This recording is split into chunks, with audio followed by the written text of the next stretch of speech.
ಯಾತಕ್ಕೋಸ್ಕರ ಇವತ್ತು ಭಾರತೀಯ ಜನತಾ ಪಾರ್ಟಿ ಈ ಒಂದು ಬೃಹತ್ ಪ್ರತಿಭಟನೆಯನ್ನು ಆಯೋಜನೆ ಮಾಡಿದೆ ಅಂತ ಹೇಳಿದ್ರೆ, ಮೊನ್ನೆ ದಿನ 3ನೇ ತಾರೀಕು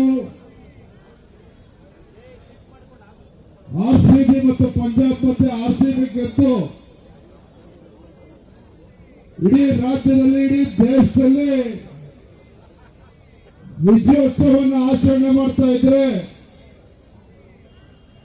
4ನೇ ತಾರೀಕು ರಾಜ್ಯದ ಮುಖ್ಯಮಂತ್ರಿಗಳಿಗೆ ಒಂದು ಸಲಹೆ ಬರ್ತದೆ. ಏನು ಸಲಹೆ ಅಂತ ಹೇಳಿದ್ರೆ, ಮುಖ್ಯಮಂತ್ರಿ ಸಲಹೆಗಾರರು ಸಿದ್ದರಾಮಯ್ಯನವರಿಗೆ ಸಲಹೆ ಕೊಡ್ತಾರೆ.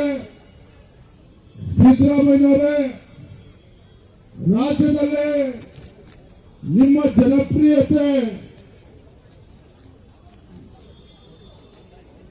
ಪಾತಾಳಕ್ಕೆ ಹೋಗ್ತಾ ಇದೆ.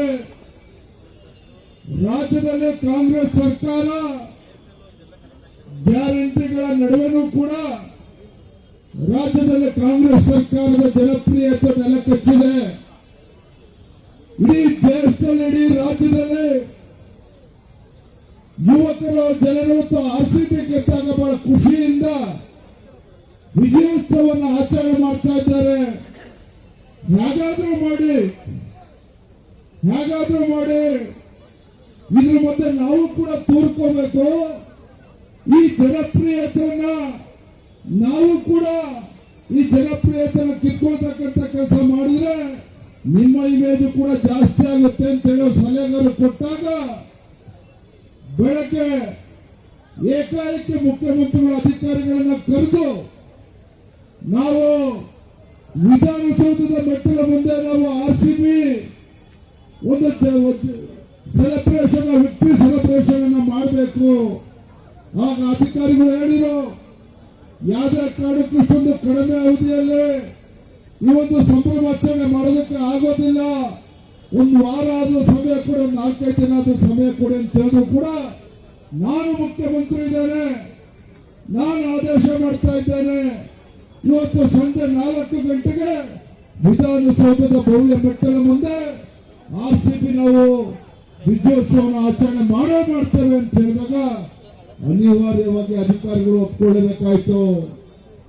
ಯಾವಾಗ ಮುಖ್ಯಮಂತ್ರಿ ಒತ್ತಡಕ್ಕೆ ಅಧಿಕಾರಿಗಳು ಮಾಡಿದ್ರು, ಅಲ್ಲಿ ಡಿ.ಕೆ. ಶಿವಕುಮಾರ್ ಹೇಳಿದ್ರು, ಸಿದ್ದರಾಮಯ್ಯನವರು ಅಲ್ಲಿ ವಿಜಯೋತ್ಸವವನ್ನು ಮಾಡಿದ್ರೆ ನಾನೇನ್ ಕಡಿಮೆ ಉಪಮುಖ್ಯಮಂತ್ರಿ, ರಾಜ್ಯದ ಉಪಮುಖ್ಯಮಂತ್ರಿ ಇದ್ದೇನೆ. ಅವರು ವಿಧಾನಸೌಧದ ಭವ್ಯ ಮೆಟ್ಟಲ ಮುಂದೆ ವಿಜಯೋತ್ಸವವನ್ನು ಆಚರಣೆ ಮಾಡಿದ್ರೆ ನಾನು ಚಿನ್ನಸ್ವಾಮಿ ಸ್ಟೇಡಿಯಂನಲ್ಲಿ ಲಕ್ಷಾಂತರ ಜನ ಸೇರಿ ಮಾಡ್ತೇವೆ, ವಿಜಯೋತ್ಸವ ಆಚರಣೆ ಮಾಡ್ತೇವೆ. ಮುಖ್ಯಮಂತ್ರಿ ಉಪಮುಖ್ಯಮಂತ್ರಿಗಳ ಮತ್ತೆ ಪೈಪೋಟಿಯನ್ನು ಏರ್ಪಡಿತು. ಈ ವಿಜಯೋತ್ಸವ ಸಂಭ್ರಮಾಚರಣೆಯಲ್ಲಿ ತಮ್ಮ ಇಮೇಜ್ ಅನ್ನು ಜಾಸ್ತಿ ಮಾಡ್ಕೋಬೇಕು ಅಂತ ಏನು ಹುಚ್ಚಾಟ ಪ್ರಾರಂಭ ಆಯಿತು, ಪೈಪೋಟಿ ಪ್ರಾರಂಭ ಆಯಿತು.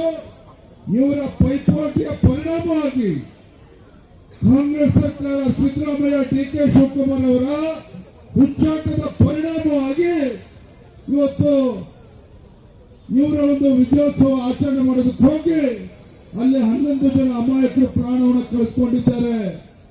ಎಲ್ಲರೂ ಕೂಡ ಮಾತನಾಡಿದ್ರೆ ಹೆಚ್ಚು ಮಾತನಾಡೋದಿಲ್ಲ. ನಾನು ಇಷ್ಟೇ ಹೇಳ್ತಕ್ಕಂಥದ್ದು, ಮುಖ್ಯಮಂತ್ರಿಗಳು ತಮ್ಮ ಜನಪ್ರಿಯತೆಯನ್ನು ಹೆಚ್ಚಿಸಿಕೊಳ್ಳೋ ಸಲುವಾಗಿ, ಉಪಮುಖ್ಯಮಂತ್ರಿಗಳು ತನ್ನ ಜನಪ್ರಿಯತೆಯನ್ನು ಹೆಚ್ಚಿಸಿಕೊಳ್ಳುವ ಸಲುವಾಗಿ ಹುಚ್ಚಾಟಕ್ಕೆ ಏನ್ ಬಿದ್ದರೆ ನೀವು, ನಿಮ್ಮ ಹುಚ್ಚಾಟದ ಪರಿಣಾಮವಾಗಿ ರಾಜ್ಯದಲ್ಲಿ ಇವತ್ತು, ಅಲ್ಲಿ ಬೆಂಗಳೂರಿನಲ್ಲಿ ಇವತ್ತು ಚಿನ್ನಸ್ವಾಮಿ ಸ್ಟೇಡಿಯಂ ಅಲ್ಲಿ ಇವತ್ತು ಅಮಾಯಕರು 11 ಜನ ಪ್ರಾಣ ಕಳೆದುಕೊಂಡಿದ್ದಾರೆ.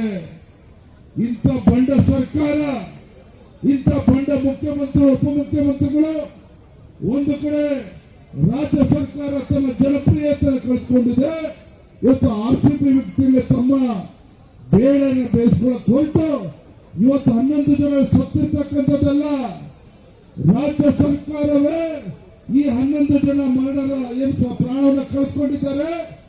ರಾಜ್ಯ ಸರ್ಕಾರ ಪ್ರಾಯೋಜಿತ ಕೊಲೆ ಆಗಿರ್ತಕ್ಕಂಥದ್ದು.